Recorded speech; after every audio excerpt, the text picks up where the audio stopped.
Alright, what's going on guys, and welcome back to the channel. Now today we're going to be working on my 1997 Subaru Impreza. And if you haven't seen the previous videos on this car, I really recommend checking them out, and I'll make sure to leave a link above. But anyways, where we left off on this car is we installed the 2-inch trailing arm spacers that I got from SJR. Now our next step was to install the tires, which I've already done actually. But there are some things that you need to consider, especially if you want to do this with an older Subaru. I'm going to give a breakdown of the tire specs and show you why I had to make some cuts and some modifications to get the tires to fit without rubbing. And then I'll give a quick overview too of what it's like to drive a lifted Subaru with off-road tires. So that's basically what we're doing right now. I'm actually out in Mexico. If you guys remember from my third episode in this car, when we didn't have the all-terrain tires, we still took the car out here and we had some fun blasting around. So yeah, let's just get started though. Let me show you what's going on with the car. Let's start up at the front. So as you can see, I already got it a little muddy, so I do apologize if it's hard to read.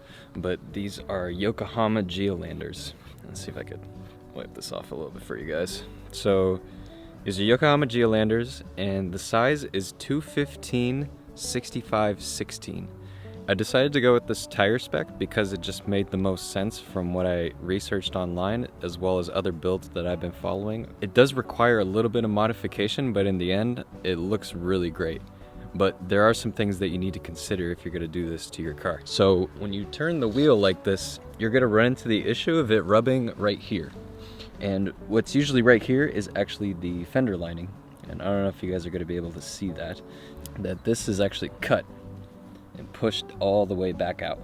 And what I had to do is I also had to hammer this little bracket back because it would rub against the tire. And there's nothing wrong with a little bit of rubbing. I mean, you'll still experience that even if you cut the fenders a little bit. But what's going to happen is over time it might start eating the rubber. And then if your rubber runs thin on some used tires, for example, then that can be a huge problem. So that was one thing that we had to do. I just basically took a handsaw over here to cut this down, and then I removed this and cut this off by hand with some pliers. And then here, let me show you the back. So this is where it gets kind of scary, and this is why I kept saying that you needed trailing arm spacers to put on your lifted Subaru, especially if you want to put off-road tires on. Because look at the gap in between the body and the tire. Like, this is just my finger. I can't go past that. So that's how close it's gonna be if you run this spec of tire. If you go even 215/70/16, you're gonna have some major issues, and you'd probably have to cut this off. So cutting into your car would be a requirement for you to be able to run a bigger tire than this. Or you can go down in wheel size. So these are 16-inch wheels. You could always go down to a 15-inch wheel, and then that would give you more rubber to play with up here. So you can go with a bigger series tire.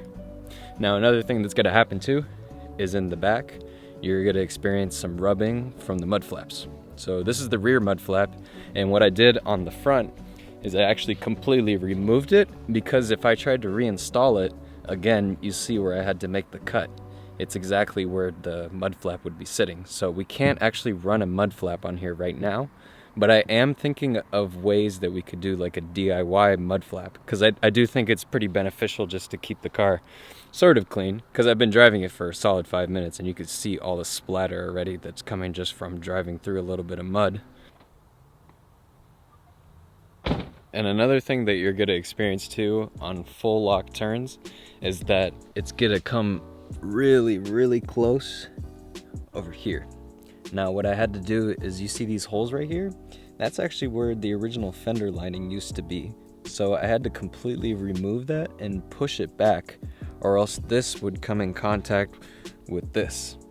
So now that we know that we can just remove that, it doesn't really do anything much except for maybe like the aerodynamics.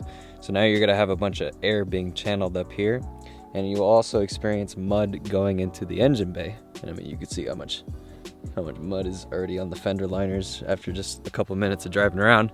So as long as you're not scared to get your car dirty, there's nothing really to worry about there. Just make sure that you do that, or else you'll experience a horrible rubbing noise when you do that.